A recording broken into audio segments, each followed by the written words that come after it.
আসসালামু আলাইকুম, সবাই কেমন আছেন? আলহামদুলিল্লাহ আমিও ভালো আছি। আপনাদের সবাইকে ইলু কিচেনে স্বাগত। আজকে আমি রান্না করব ব্রয়লার মুরগির মাংস। তো এই মাংসটা আমি একটু অন্যভাবে রান্না করব, তো চলেন দেখি।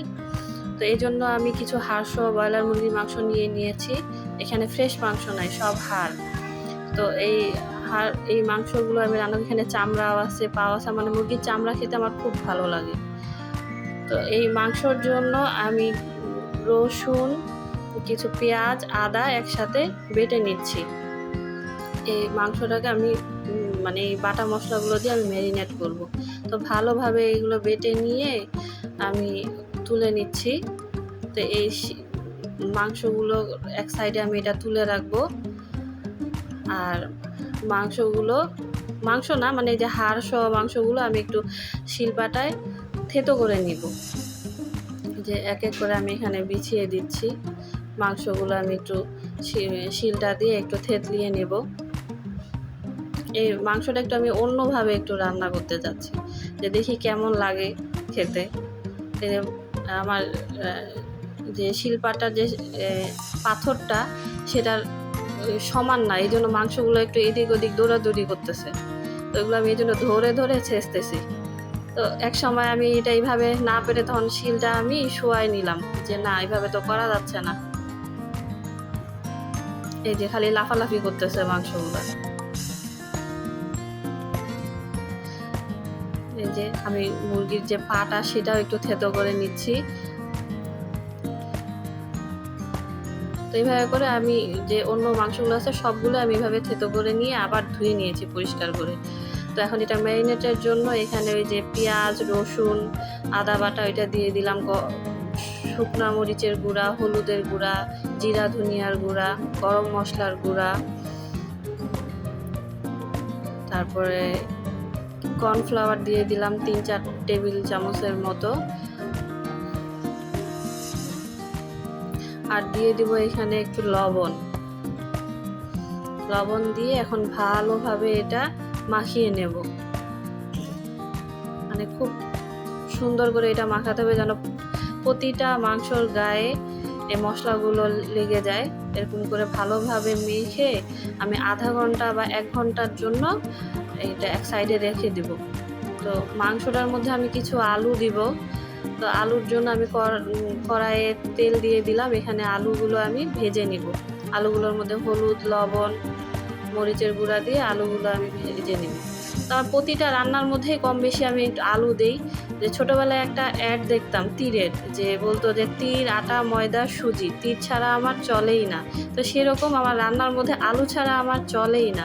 বেশিরভাগ রান্নার মধ্যেই আমি আলু দিই। আলু আমার খেতে খুব ভালো লাগে।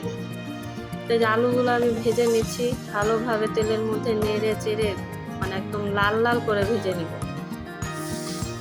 এখানে ঢাকা দেওয়ার কোনো প্রয়োজন নাই। আলুগুলো আমি ছোট ছোট করে কেটেছি, আলুগুলো এমনিই সিদ্ধ হয়ে যাবে। এই যে আলু ভাজা শেষ, আমি আলুগুলো এখন তুলে নিচ্ছি।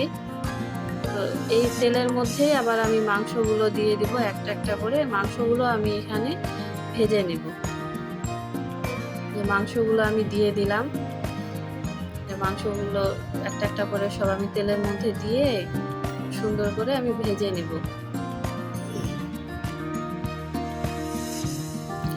তো চুলার আঁচটা একটু কমিয়ে রাখতে হবে, তাহলে মাংসগুলো সুন্দর করে ভাজা হবে। আবার জোরে আঁচ দিলে মাংসগুলো পুড়ে যাবে।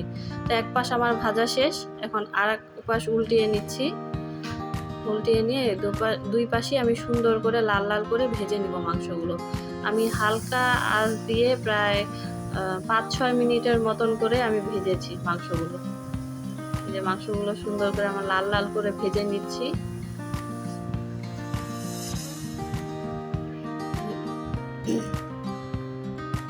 মাংসগুলো আমার ভাজা শেষ। এই মাংসগুলো আমি এখন তুলে নেব।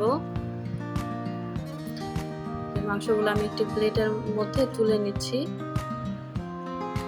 তা আমি আবারও বলছি, মাংসগুলো কিন্তু একদম হালকা আঁচে ভাজতে হবে, তাহলে খুব সুন্দর করে ভাজা হবে। তো বাকি যে মাংসগুলো আছে আমি সেগুলো এখন ভেজে নিব এক করে। যে মাংসগুলো কিন্তু খুব সুন্দর লাল লাল করে ভাজা হয়েছে। যে বাকি মাংসগুলো আমি দিয়ে দিচ্ছি একটা একটা করে। এখানে আমি মানে যে সব হাড্ডি সহ মাংস, এই জন্য আমি একটু শিলপাটায় একটু থেতো করে নিয়েছি। আমি এখানে পা, তারপরে ডানা এগুলো সব দিয়েছি, মানে পা ডানা এগুলো খেতে আমার খুব ভালো লাগে, এই জন্য আমি এগুলো দিয়ে দিয়েছি। যার যার পছন্দ না তারা দিবেন না, খাবেন না, আমার ভালো লাগে তাই আমি খাই। তো এই যে আমি এইগুলো ভেজে নিচ্ছি। তো এদিকে আমি এই যে মশলাগুলো যে আছে ওই মশলাগুলোর মধ্যে আরেকটু পানি দিয়ে দিয়েছি, দিয়ে এখানে শুকনা মরিচের গুঁড়া, হলুদের গুঁড়া, আরেকটু জিরার গুঁড়া, একটু গরম মশলার গুঁড়া আর লবণ দিয়ে একটা পেস্ট তৈরি করে নিব। ভালোভাবে গুলে নিব, গুলে একটা পেস্ট তৈরি করে নিব। এটা দিয়ে আমি বাকি রান্নাটা করে নিব। তো এইদিকে আমার মাংসগুলো ভাজা হচ্ছে আর আমি এখানে ভালোভাবে পেস্টটা গুলিয়ে নিচ্ছি। মাংসগুলো ভাজা হয়ে গেছে, আমি উঠিয়ে নিয়ে এই তেলের মধ্যে আবার পেঁয়াজ কুচি দিয়ে দিলাম। পেঁয়াজগুলো আমি সুন্দর করে এখন একটু ভাজা ভাজা করে নিব। ভাজা ভাজা হয়ে গেছে, এখন আমি এখানে এই যে মশলাগুলো দিয়ে দিলাম, দিয়ে এখন এটা সুন্দর করে আমি কষাবো। একটু বাটিটা ধুয়ে পানি দিয়ে দিলাম এখানে, দিয়ে এখন মশলাটা আমি কষিয়ে নেব। একটা লেবু চিপে ওখানে আমি দিয়ে দিলাম, মানে খাবারের স্বাদটা যেন একটু বাড়ে। লেবুটা দিয়ে এখন নাড়াচাড়া করে ভালোভাবে কষিয়ে নেব, মানে একদম মশলা থেকে তেল বের করে ফেলবো, এভাবে কষাবো। এই যে আমার কষানো প্রায় হয়ে আসতেছে, পানিটা শুকিয়ে গেছে। এখন এখানে আমি দিয়ে দিব আলু, যে আলুগুলো দিয়ে দিলাম। এখানে মাংসগুলো দিয়ে দিব, ভাজা মাংসগুলো। আর আমি যে মুরগির চামড়াগুলো রেখেছিলাম ওগুলো আমি ভাজিনি, ওগুলোও আমি এখন এখানে দিয়ে দিব। চামড়া, কলিজা সেগুলো দিয়ে দিলাম। এখন এটা ভালো করে নাড়াচাড়া করব, মানে একটু কষায় নিব মশলাটার সাথে ভালোভাবে। নেড়ে চেড়ে আমি মশলাটার সাথে মাংস, আলু এগুলো সব ভালো করে মিশিয়ে নিচ্ছি। তো মেশানো হয়ে গেলে আমি এখানে দিয়ে দিব পানি, পরিমাণ মতন পানি দিয়ে দেবো, যেন মানে মাংস আর আলুগুলো যেন আরেকটু সিদ্ধ হয়। পানি দিয়ে আরেকটু আমি নেড়ে দিব ভালো করে। তার মধ্যে আমি এখানে আরেকটু দুধও দিয়ে দিব, যেন মাংসটার টেস্ট একটু অন্যরকম হয়। এখন আবার একটু নেড়ে দেব, ভালোভাবে নেড়ে চেড়ে আমি এখন একটা ঢাকনা দিয়ে কিছুক্ষণ রেখে দিব একটু সিদ্ধর জন্য। এখন একটু ঢাকনাটা উঠিয়ে দেখবো যে কি অবস্থা। এই যে কি সুন্দর হয়ে গেছে, উপরে তেল উঠে গেছে। তো এখানে একটু আমি চিনি দিয়ে দিব। তো আবার আমি মাংসটা সুন্দর করে নাড়বো, নেড়ে নেড়ে আমি মানে এটা কষিয়ে নিব। তো আবার একটু ঢাকা দিয়ে দিব, পানিটা একটু শুকাক। ঢাকনা উঠিয়ে দেখতেছি যে এই যে একেবারে আমার মাংস রান্না হয়ে গেছে। চুলা আমি অফ করে দিছি। এখন মাংসটা আমি একটা প্লেটে সাজিয়ে নেব। এই যে প্লেটে তুলে নিছি। কত সুন্দর হয়েছে মাংসটা, এটা কিন্তু খেতে অসম্ভব মজা হয়েছে। তো আমার ভিডিওটি যদি আপনাদের ভালো লাগে থাকে তো অবশ্যই লাইক, কমেন্ট, শেয়ার করবেন আর অবশ্যই সাবস্ক্রাইব করে দিয়ে পাশে থাকা বেল আইকনটি বাজিয়ে দেবেন। সবাই ভালো থাকবেন, সুস্থ থাকবেন। আল্লাহ হাফেজ।